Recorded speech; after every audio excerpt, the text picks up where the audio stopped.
오늘 주실 말씀은 로마서 8장 5절에서 11절까지 말씀입니다. 교독하겠습니다. 육신을 따르는 자는 육신의 일을, 영을 따르는 자는 영의 일을 생각하나니 육신의 생각은 사망이요 영의 생각은 생명과 평안이니라. 육신의 생각은 하나님과 원수가 되나니 이는 하나님의 법에 굴복하지 아니할 뿐 아니라 할 수도 없음이라. 육신에 있는 자들은 하나님을 기쁘시게 할 수 없느니라. 만일 너희 속에 하나님의 영이 거하시면 너희가 육신에 있지 아니하고 영에 있나니 누구든지 그리스도의 영이 없으면 그리스도의 사람이 아니라. 또 그리스도께서 너희 안에 계시면 몸은 죄로 말미암아 죽은 것이나 영은 의로 말미암아 살아있는 것이니라. 함께 읽겠습니다. 예수를 죽은 자 가운데서 살리신 이의 영이 너희 안에 거하시면 그리스도 예수를 죽은 자 가운데서 살리신 이가 너희 안에 거하시는 그의 영으로 말미암아 너희 죽을 몸도 살리시리라. 아멘. 살아계신 우리 하나님을 찬양합니다. 아멘. 우리는 지난주 8장 1절부터 4절까지의 말씀에서 놀라운, 세상에서 가장 놀라운 선언문을 살펴보았습니다. 우리가 평생 붙잡아야 될 선포의 말씀, 하나님의 심판대 앞에서도 붙잡아야 될 선포의 말씀, 그게 뭐였습니까? 1절 시작. 그러므로 이제 그리스도 예수 안에 있는 자에게는 결코 정죄함이 없나니. 아멘. 이번 한 주 우리 교육자님들과 늘 그렇게 하려고 하지만 아침에 본당에서 교육자 미팅을 해요. 제가 본당에 이제 출근하니까 본당에 교육자들 9시 반에 모여서 항상 암송 말씀을 우리가 읽든지 외우고 이렇게 시작을 합니다. 얼마나 또 이 말씀이 은혜가 되던지요. 한 절 말씀인데, 물론 1, 2절, 2절 말씀이었죠. 이번엔 그게 하루를 시작하는 능력이 되는 거예요. 그렇습니다. 결코 정죄함이 없다. 그러면 여쭤볼까요?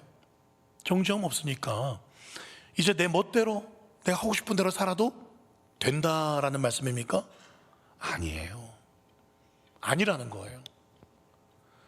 지난주에는 전적인 하나님의 열심과 하나님의 은혜로 그런 선포를 받았어요. 그런데 오늘은요, 거기서 좀 더 심화 학습을 하려고 합니다. 그 정죄함이 없는 것과 그리고 우리가 어떻게 살아가야 될 것을 오늘 말씀을 통해서 살펴보려고 합니다. 심화 학습, 우리가 수학 문제를 문제집에도 보면 심화 문제 하면 부담이 되죠. 여러분 부담 갖지 않으셔도 돼요. 저는 말씀을 어렵게 전하는 사람이 아니고 제가 이해한 만큼, 제가 또 살아낸 만큼 말씀을 전하려고 합니다. 다 못 살아내요. 그런데 또 은혜 가지고 섭니다. 심화학습이라고 해서 부담될까봐 말씀을 드립니다. 자, 이제부터는 정죄함 없기 때문에 마음대로 사는 게 아니라 누구를 따라 살아야 된다? 무엇을 따라? 성령을 따라 살아야 된다. 정죄함이 없다. 이거 놀라운 은혜입니다. 그런데요, 이거보다 더 놀라운 사실이 있어요. 내게 정죄함이 없다, 죄가 없다라고 선포하는 것보다 더 놀라운 게 뭔지 아세요? 정죄함이 없다는 보증으로 우리 안에 누구를 보내주신 거예요? 성령님을 보내주신 거예요. 성령님이 우리 안에 임하신 거예요. 정죄함이 없는 것도 놀라운 일인데 더 놀라운 사실은 성령 하나님이 우리 안에 임하셨다는 사실입니다. 할렐루야, 아멘.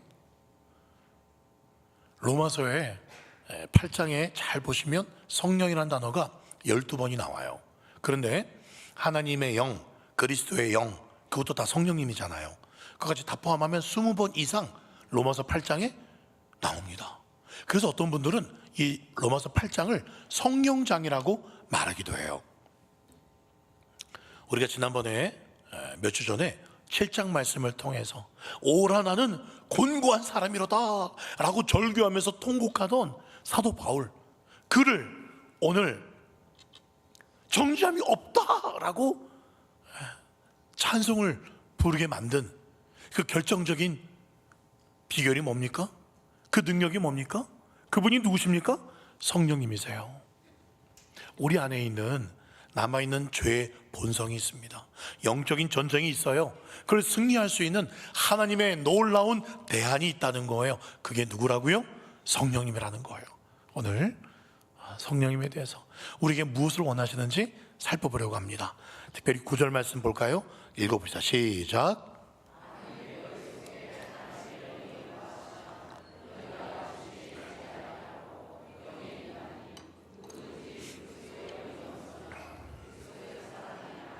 예, 저기 보니까요, 영을 두 가지로 설명해요. 어떤 영? 하나님의 영. 두 번째는 그리스도의 영.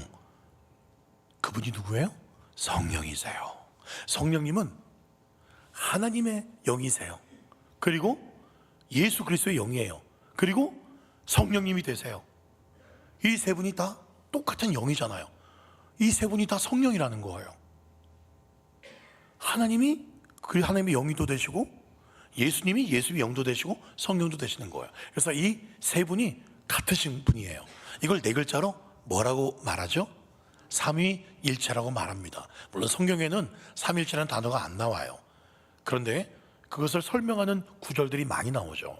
예수님이 나와 아버지는 하나다라고 말씀하셔서 또 예수님과 아버지가 하나님이 하나래요. 그리고 지금 오늘 말씀도 하나님의 영, 예수님의 영, 성령 다 같으세요. 네. 바로 이 삼위일체를 이 구절에서 설명하고 있어요. 그럼 또 여쭤볼게요. 지금 예수님은 어디 계십니까? 예수님 죽으시고 부활하신 후에 승천하셔서 어디 가셨죠? 하나님 보좌 왼편에, 오른편에, 오른쪽에 계신다고 말씀하세요. 보좌 우편에 앉아 계십니다. 거기에만 계십니까? 어디 계신다고요? 내 안에 계세요. 어떻게 내 안에 계실 수 있죠? 하나님 보좌 우편에 계신데? 그렇죠. 무슨 영으로 내 안에 계신 거예요? 예수님이 그리스도의 영으로 내 안에 계신 거예요. 그 그리스도의 영이 성령님이신 거죠. 그러므로 성령님을 모시고 산 사람은 살아계신 예수님을 모시고 사는 사람과 똑같다라는 사실입니다. 이것은요, 여러분 잘 들으십시오. 예. 이것은 감정이 아니에요. 이것은 단순한 사실이 아니에요. 성경이 그냥 말한 어떤 기록이 아니에요. 그 예수님이 내 안에 살아계신다, 성령으로 살아계신다는 것은 실제입니다. 여러분 이걸 단지 교리로만, 머리로만 알고 보좌 우편에도 계시고 내 안에도 계시겠지, 그리스도의 영으로 그렇게 머리로, 교리로만 알지 마시고요, 실제 내 삶에서 기쁨으로, 능력으로 그 성령님을 경험하지 못한다는 것, 이것만큼 억울하고 안타까운 일이 없어요. 하나님께서 우리 안에 오셨는데 그걸 맛보지 못하고 그걸 살아간다면 이것만큼 하나님이 안타까우신 일이 어디 있겠습니까? 누가는 그 성령님이 가장 좋은 분인 걸 알았어요. 그래서 마태는 구하는 자에게 너희 아버지께서 성령을 좋은 것을 주시지 않겠느냐라고 말할 때, 누가는 바울과 함께 성령의 역사를 경험하고는 가장 좋은 분이 성령님이구나. 그래서 똑같은 말씀을 구하는 자에게 아버지께서 성령을 주시지 않겠느냐. 그 성령을 경험했거든요. 누가는, 바울은 경험했거든요. 우리도 경험할 수 있는데 단지 그걸 머리로만 알고 평생을 살다가 주님 앞에 간다면 이것만큼 억울한 일이 없을 거예요. 하나님의 자녀는요, 다시는 죄의 종이 될 수가 없습니다. 성령님께서요, 생명의 능력으로 우리를 죄와 사망의 법에서 해방시켜 주셨는데 다시 죄인처럼 살 수가 없어요. 그런데 놀랍게도요, 그렇게 죄인처럼, 죄의 종처럼 살아가는 느낌을 많이 받아요. 정말 그런 것 같아요. 아마 여러분들 중에도 다 알아요, 목사님. 근데 여전히 또 나 이번 주에 죄에 또 넘어졌는데요, 성령님이 해방시켜 준 것 같으면서도 여전히 난 아직 죄의 종인 것 같은데요 라는 분이 계실지 모르겠어요. 그런데 오늘 말씀 잘 들으세요. 그 시작점이 있어요. 그 죄로부터 내가 정말 해방되었다는 것, 또 어떻게 죄와 싸울 수 있는지 그 비결과 시작을 아셔야 돼요. 그 죄가 우리를 계속 넘어지게 하는 시작점이 어디 있느냐? 로마서 8장 5절 말씀 보세요. 자, 저기서 육신을 따르게 만드는 그 시작점이 어디라고요? 우리의 생각이라는 거예요. 생각이 너무 중요해요. 그렇기 때문에 성령님은 우리 생각, 우리의 마음을 먼저 다스리기를 원하신다는 거예요. 이런 거죠. 주일날 몸이 피곤해요. 그래도 교회 가야지. 그런데 몰라. 일단 쉴까? 안 돼. 쉬면 안 돼. 교회 가야 돼. 라는 그 생각 누가 주시는 겁니까? 성령님이 주시는 거예요. 이전에는요, 남편이 막 실수하면 아니 이 양반아 똑같은 실수를 이렇게 하냐면서 막 남편에게 잔소리를 해드리게 바빴는데, 어느 날 이 아내가 예배 때 은혜 받고 난 뒤부터 남편이 똑같은 실수를 했는데 짜증이 나는 게 아니라 이 남편이 불쌍하게 보여요. 그래도 이 남편 교회를 다니면서도 또 회식 때 술도 한 잔씩 걸치고 오는데, 그래도 주님 집을 제대로 찾아와서 감사합니다. 다음 달 멀쩡히 또 출근하게 해서 감사합니다. 이 남편이 불쌍하고 소중히 보이는 거예요. 딴 데 같으면 당신이 집사야, 당신이 이렇게 막 그렇게 하지 않고 정말 긍휼해 보이고 소중히 보이는 이 마음, 이거 누가 주시는 거예요? 성령님이 주시는 거예요.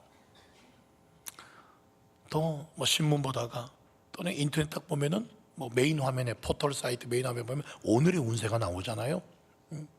딱 오늘의 운세를 딱 보려고 하는데 이거 보면 안 되는데, 그런 생각. 또 친구들하고 시내에 놀러 갈 때 보면 요즘에 타로집이죠. 타로 그림으로 막 맞추는 거, 그런 거 친구들이 재미로 보러 가자. 나도 교회 다녀, 재미로 보러 들어가자는데 딴 데 갔다 들어가는데 갑자기 안 들어가고 싶은 마음, 이런 마음, 이거 누가 주시는 거예요? 성령님이 주시는 거예요. 성령 내 마음, 내 생각에 그런 거 딱 주시는 거예요. 예전에 제가 본 기사인데요, 이런 사람이 있더라고요. 문신을 했는데 온몸에 이렇게 표범 문신을 막 점박이처럼 그렇게 한 거예요. 그리고 이빨도 날카로운 송곳니를 딱 붙여서 표범처럼. 그리고 20년 동안 숲속에서 홀로 살았던 70대 할아버지, 그러니까 한 50대부터 올라간 것 같아요. 갑자기 표범이라고 자기가 생각하고는, 그리고는 20년 동안 살다가 내려왔어요. 사람들 사는 곳으로. 기자가 묻습니다.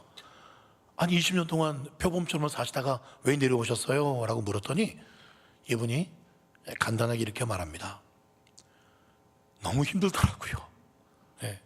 표범도 아닌 사람이 표범처럼 산다는 것은 너무 힘들었어요 하고 내려왔어요. 이 사람이 왜 이렇게 된 겁니까? 표범을 좋아하고 늘 표범 생각하고 나는 표범이야 라는 생각으로 20년 동안 그렇게 살았다는 거예요. 그 생각. 여러분, 우리도요, 육체의 욕심을 따라서 육체가 원하는 그 생각대로 추구하면 마귀가 이끈 대로 살아가는 거예요. 20년을 허송생활을 할 수도 있다는 거예요. 하나님의 자녀인데 표범이라고, 죄인이라고, 나는 어쩔 수 없는 사람이라고 허송생활을 수십 년 동안 할 수도 있다는 거예요. 뭐가 잘못되면? 생각이 잘못되면. 여러분, 그래요. 내가 정말 하나님의 은혜를 입었으면 내 멋대로 내 생각대로 살 게 아니라 성령님에 의해서 내 생각이 다스림을 받아야 된다는 겁니다. 여러분, 여쭤볼게요. 그럼 여러분 정말 성령님에 의해서 여러분의 생각과 마음이 다스림을 받고 있는 것 같으십니까? 아멘. 5분 외에는 고민 중이십니까? 이렇게 한번 해보실 것을 제가 권유를 해봅니다. 아침에 눈을 뜰 때 또는 잠을 딱 잘 때 내가 하루 중에 정말 어떤 생각을 주로 많이 하고 살았지? 내 가장 마음의 중심에 무엇이 가장 깊었지? 한번 생각을 해보세요. 또는 눈을 떴을 때 내가 오늘 할 일이 많지, 또 누구 만나야 되고 또 뭘 해야 되고. 그런데 이 모든 하는 목적이 뭐지? 내가 이걸 왜 하는 거지? 한번 생각을 해보세요. 이 내 모든 지금 내 삶에 내 마음을 사로잡고 있는 게 뭐지? 의도적으로 성령님, 내가 지금 무엇을 위해서 살고 있습니까? 내 마음에 무엇이 가장 지금 소중합니까? 성령님, 물어보세요.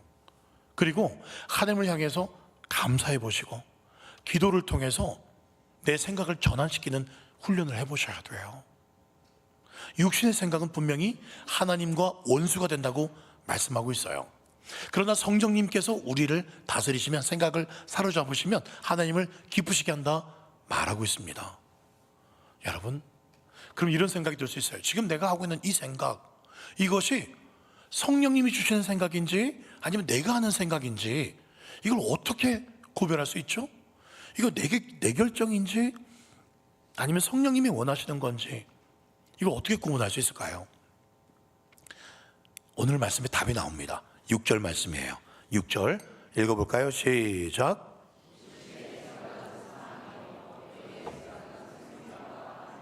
예, 그렇습니다. 저기 영의 생각, 성령님의 생각은 뭐라고요? 생명과 평안이라는 거예요. 어떤 결정 앞에서 내가 이렇게 해야지라고 딱 마음에 결정을 해요. 아무리 봐도 야, 이거는 내가 생각해도 이게 맞아. 우리 집사람도 그렇게 생각하고 또 우리 친구들도 그렇게 하라고 말했어. 그런데 그걸 딱 시행을 하려고 하는데 계속 찝찝해요. 뭔가 계속 평안이 없어요. 그러면 아무리 이렇게 하는 게 옳아 보여도 이건 육신의 생각일 가능성이 높습니다. 그런데 친구들은 이렇게 하지 말아요. 아내도 남편도 이렇게 하지 말아요. 자식들도 이렇게 하면 안 된다고 해요. 그런데 이렇게 하는 것이 너무 마음이 평안해. 내 영이 기뻐. 그러면 성령님의 생각일 가능성이 높습니다. 왜요? 성령님의 생각은 생명과 평안이라고 말했습니다. 성령님은 반드시 생명과 평안으로 연결시켜 줍니다. 여러분, 바울이 예루살렘에 가면 죽는다라고 주에서 다 말렸습니다. 근데 바울은 예루살렘으로 가게 되죠. 결국 잡히게 되고 로마로까지 압송하게 됩니다. 근데 바울이 가면 죽는다는 주위에 만류가 있었지만 그럼에도 갈 수 있었던 것은 성령님께서 평안을 주셨기 때문에, 평안의 응답을 주셨기 때문에 담대하게 기쁜 마음으로 그렇게 간 거예요. 여러분, 바이블키 졸업 여행을 8일 전에 토요일 날 인근 경주로 갔습니다. 경주로 종종 갔는데 경주에 가게 되면 꼭 가게 되는 점심 식사는 장소가 있어요. 이전에 몇 번 말씀드렸습니다. 제가 거기에 커미션 받아서 홍보하려고 하는 건 아니에요. 예. 근데 정말 맛있는 순두부집이 있습니다. 그 집은 정말 특별해요. 맛만 좋은 게 아니라 정말 그 집에 들어가면 막 은혜가 넘칩니다. 네, 그 집은 경주 시민들이 가는 집이에요. 그냥 타집 분들은 제가 저기 혹시 보문단지 맷돌 순두부 친척은 안 계시죠? 근데 경주 시민들은 보문단지 맷돌 순두부 안 가요. 그 집을 가요. 60년 전통이고 매일 새벽 일찍부터 콩을 쑤는 집이죠. 그런데 진짜 그 집이 맛있고 은혜로운 이유는 거기 그 집도 교회를 안 나오는 집에서, 원래 예전에 교회 나오다가 장사가 너무 잘 되니까 주일날 교회를 안 나왔어요. 근데 어느 순간 교회를 나오는 거예요. 제가 물어봤죠. 왜 갑자기 교회를 아침부터 저녁까지? 그러면 가게를 문을 닫았다는 얘기인데 경주 시민들이 주일에도 많이 갈 텐데 어떻게 된 거냐 했더니 주일날 장사할 때 손님들은 오긴 오지만 너무 마음이 불편했다는 거예요. 마음의 평안이 없더라는 거예요. 성령님께서 그 마음을 그렇게 하신 거죠. 성령님이 충만하지 않으니까 그런 마음이 드는 거예요. 그리고는 문을 딱 닫고 결정하고 교회 오는데 새벽부터 저녁까지 그렇게 평안이 넘치는 거예요. 성령님이 주시는 마음이죠. 그리고 이번에도 8일 전에도 가서 또 이야기를 물어보니 그때 제가 토요일에 갔는데 줄이 얼마나 많이 섰는지 아세요? 네. 다른 집들도 옆에 집이 많은데 줄 선 집이 없어. 근데 그 집만 줄을 엄청 많이 서 있는 거예요. 번호표를 받고. 근데 저희는 프리패스죠. 미리 또 예약도 했고 제일 좋은 자리에. 그러면서 저한테 그 사장님이 그래요. 그 여자 성도님이 그러세요. 목사님, 지금도 주일 지키는 게 너무 평안하고 평일날 하나님이 다 갚아줍니다. 주일날 손님들이 얼마 많은지 아세요? 그 평일날 다 갚아줘요. 하나님이. 그런 얘기를 하더라고요. 여러분, 그 평안 하나님이 성령님이 주시는 거예요. 어떤 집은 그래요. 우리 자녀가, 우리 손주가 내가 기대한 만큼 성적이 잘 안 나와요. 이놈아, 좀 공부 좀 해라. 뭐 그런 마음이 들 때가 있죠. 부모들은 이 자녀 생각하면 막 걱정만 돼요. 근데 어느 순간 주님, 이 자녀는 내 것이 아닙니다. 내가 원하는 대로 막 이렇게 억지로 공부시킬 게 아니라 공부 머리가 없어도 이 자녀가 혹은 손주가 하나님 주님께 올려드립니다. 주님 기쁘신 대로 쓰십시오 라고 올려드렸더니 공부를 별로 잘하지 못해도 그래도 우리 자녀 손주 보면 너무 기뻐요. 평안해요. 누가 주시는 거예요? 성령님이 주시는 거예요. 그래요. 그 평안. 그리고 그 성령님은 또 한 가지 중요한 일을 하십니다. 그것은 우리를 거룩한 삶의 자리로 이끌어 가신다는 거예요. 5절 말씀해 보시면 영을 따르는 자는 영의 일을, 영의 생각은 생명과 평안. 이걸 종합해서 두 글자로 요약하면 거룩입니다. 거룩. 그런데 육체의 일은 어떻습니까? 갈라디아서 5장에 보시면 이렇게 말합니다. 육체의 일은요, 음행, 더러운 호색, 색을 밝히는 거죠. 우상숭배, 주술 원수 맺고 분쟁 시기, 당짓고 싸우고, 21절 투기, 술 취하고 방탕하고 이런 것들이에요. 이게 육체의 결과예요. 반대로 성령의 그 거룩함대로 살게 되면 놀라운 일들이 내 삶에 맺히게 됩니다. 그게 신년 특별 새벽기도 때 받았던 9가지 뭡니까? 5장 22절 사랑과 희락과 화평과 오래 참과 자비와 양성과 충성과 온유가 맺히는 거예요. 이 같은 것을 금지할 법이 없다. 다시 말해서 이 성령의 열매가 세상 육체에 강력하게 나를 죄로 이끄는 것보다 더 강력하다는 거예요. 나는 저렇게 할 수 없어가 아니에요. 육체의 일보다도 더 강력한 것이 성령의 역사예요. 열매입니다. 금지할 법이 없다 그랬잖아요. 더 위라는 겁니다. 할 수 있다는 거예요. 여러분, 저분은 참 믿음이 좋은 것 같아. 기도 열심히 하시네. 물론 기도 열심히 하는 것도 믿음이 좋아 보일 수 있어요. 저분은 이번에 헌금 저렇게 많이 했대. 그것도 믿음이 있으니까 하는 거겠죠. 그러나 정말 믿음이 좋으냐 나쁘냐를 결정하는 것은 그 사람의 삶을 보면 알아요.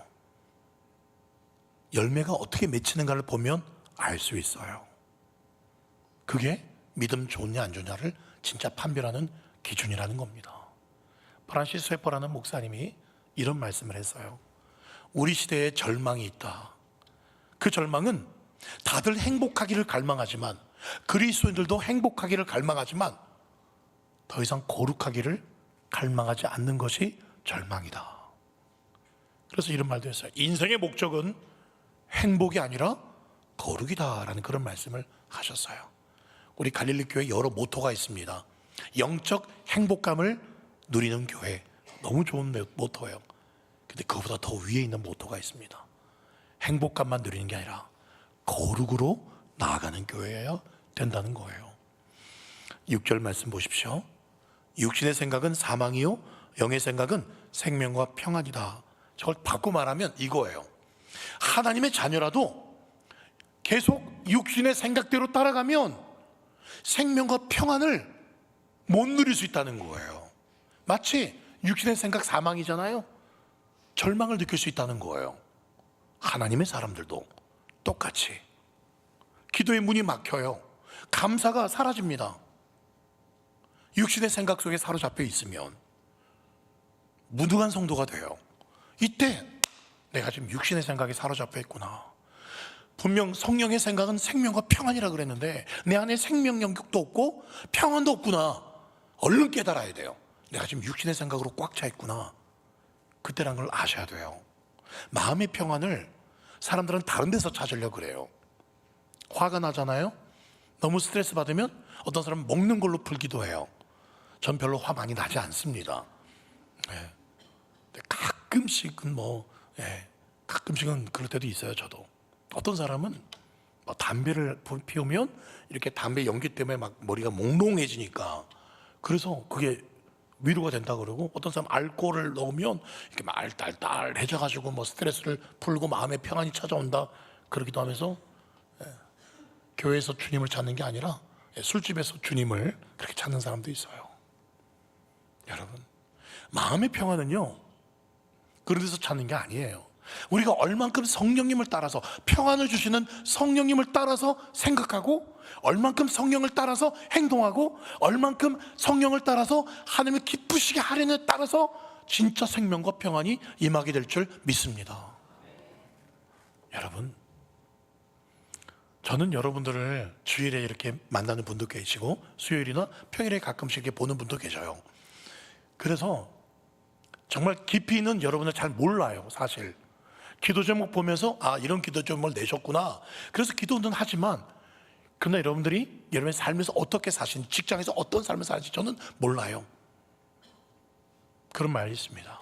그 사람을 진짜 알려면, 진짜의 나의 모습을 알려면 언제 나의 진짜 모습이 나타나는가?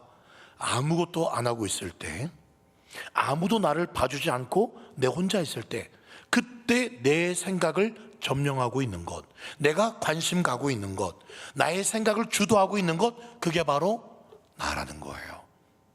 그게 나를 설명할 수 있다는 거예요. 한 여자가 바로 그랬어요. 주님과 함께 행복하게 지내다가 갑자기 한 나무를 보니까, 그 나무를 본 즉 먹음직도 하고 보암직도 하고 지혜롭게 할 만큼 탐스럽기도 한 나무였어요. 누구였습니까? 하와였어요. 하와가 계속 주님과 바라보다가 지금 다른 걸 쳐다보기 시작해요. 한 곳에 지금 마음이 꼽혔어요. 선악과 나무를 바라보고 있습니다. 그러다가 탐심이 들어옵니다. 다시 말씀드려요. 우리가 지금 계속 바라보고 주목하고 있는 그것이 여러분의 생각을 지배한다는 겁니다. 무엇을 바라보고 계세요? 무슨 생각에 골똘히 집중하고 계십니까? 한번 생각해 보세요. 10절 말씀에요.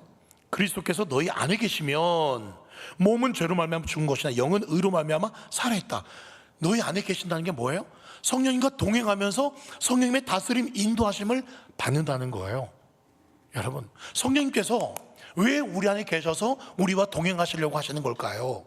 다음 주에도 잠깐 살펴보겠지만 13절 말씀 보세요. 너희가 육신대로 살면 죽을 것이라, 영으로서 몸의 행실을 죽이게 하려고.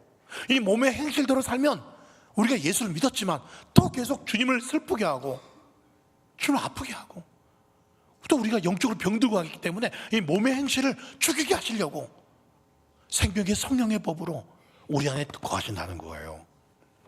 저 몸의 행실 있잖아요, 죽이라 그랬어요. 몸의 행실, 우리도 죽여야 될 몸의 행실이 있다는 거예요. 종장 없다 그랬으니 아무것도 할 일 없으면 아무것도 안 해도 되는 거 아니라는 거예요. 분명히 몸의 행실을 죽일 게 있다고 말씀하고 있어요. 여러분, 어떤 몸의 행실을 죽여야 되겠습니까? 어떤 게 있어요? 있습니다. 어떤 사람은 게으름일 수 있어요. 너무 잠이 와. 오늘 교회 나 쉴래 그냥. 우리 교사 선생님들 일부 예배 드려야만 또 교사할 수 있거든요. 근데 교사지만 내가 너무 피곤해. 오늘 그냥 일부 예배는 제끼고 바로 주일학교 부서 가야지. 그런 유혹이 들 수 있어요. 그래도 가야지 하고 막 하다 보니 또 늦었어.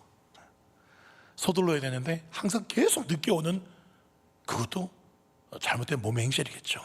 계속 늦는 것도 이것도 게으름이에요. 여러분, 죽여야 될 행실입니다.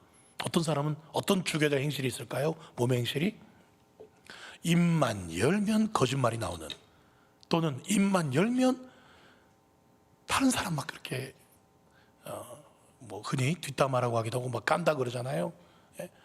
그게 재밌거든요. 죄송하지만 목사님들끼리 모이면 무슨 얘기 할까요? 그 자리에 없는 다른 목사 이야기 할 때가 많이 있어요. 그 목사 그랬대. 그랬대. 잘된 이야기도 하지만 안 된 이야기도 해요. 그럴 때 주님이 막 때리신 걸 경험합니다. 너 왜 그때 그런 얘기 했냐? 너 왜 그때 그거 막 즐거워했냐? 막 때리면 주님, 내가 또 실수했군요. 막 깨닫게 할 때가 있어요. 어떤 사람은 죽여야 될 몸의 행실이요, 핸드폰이에요. 막 계속 유튜브, 쇼츠 이런 거, SNS, 인스타, 남들이 이렇게 이거 샀네, 나도 저거 사고 싶다. 저기 갔네, 나도 이번엔 꼭 저기 가야지. 어떤 사람은 식탐일 수 있고요.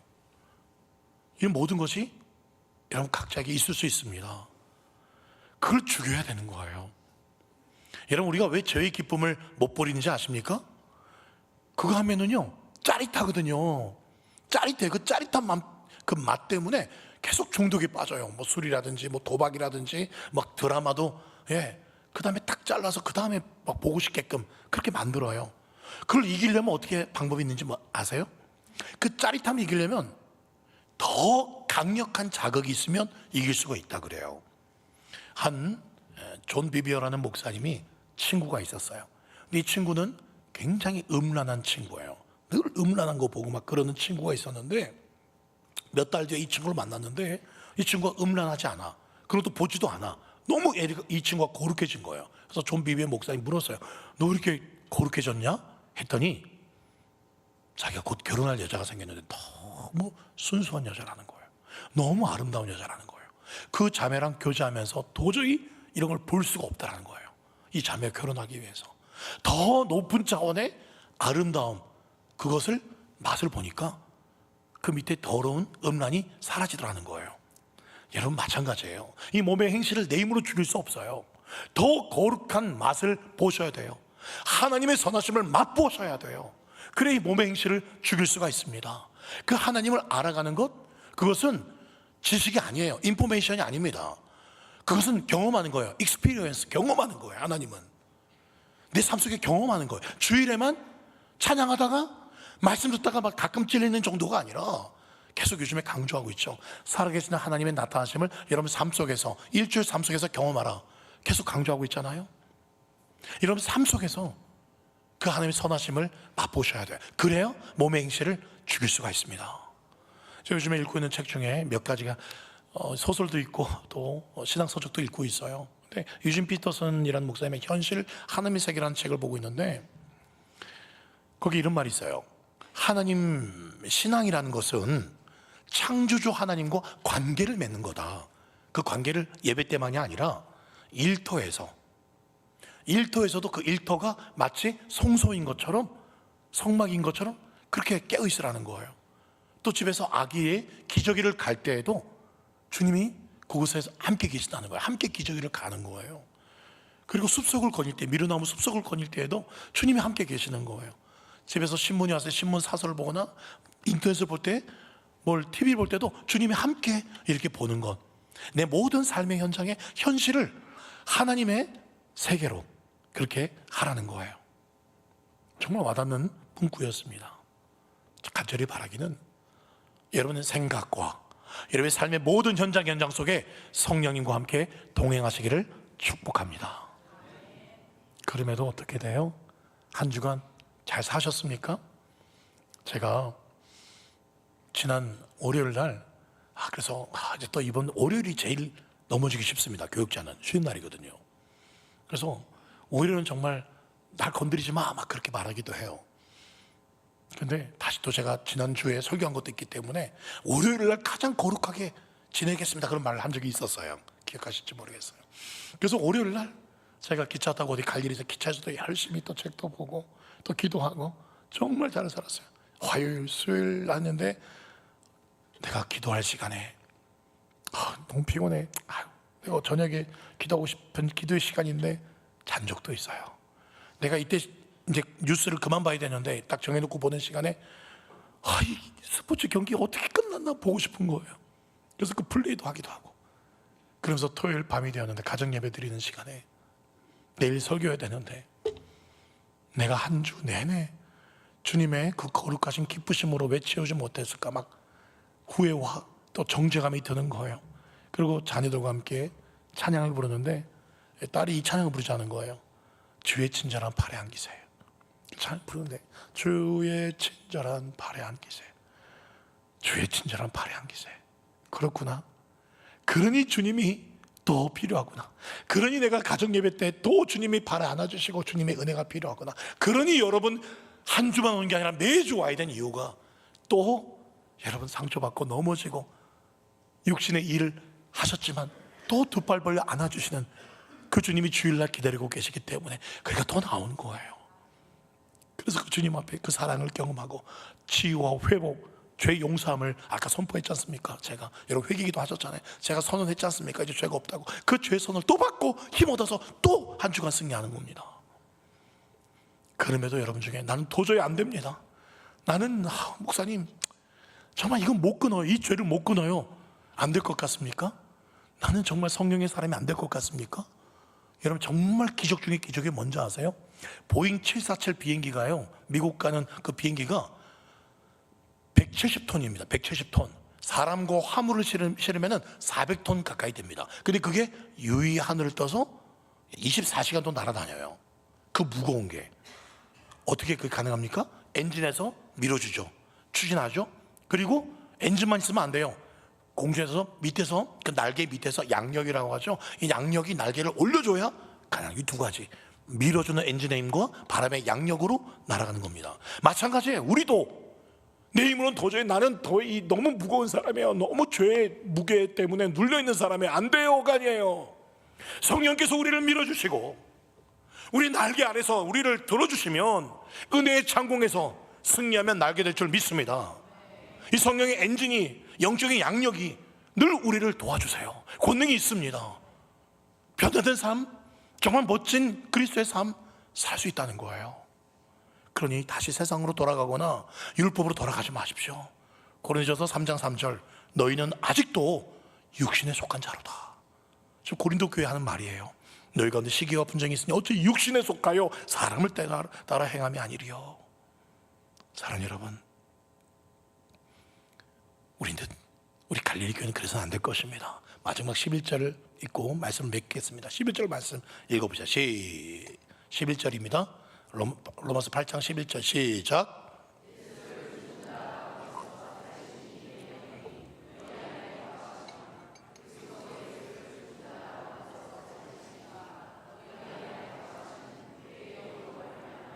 너희 죽을 몸도 살리시리라. 아멘. 예수님 다시 재림할 때만 그렇게 되는 것이 아니라 우리 매일의 삶 속에서도 여러분 우리의 죄 또 죽을 몸 또 질 몸을 살리실 것입니다. 성령께서 우리와 함께 하십니다.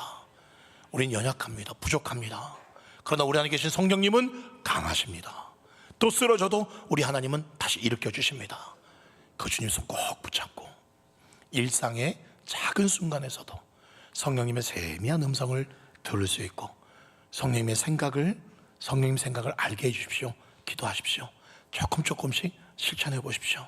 또 흔들릴 때, 또 넘어져도 하나님의 영이 내 안에 거하신다. 나는 그리스도 안에 있는 사람이다.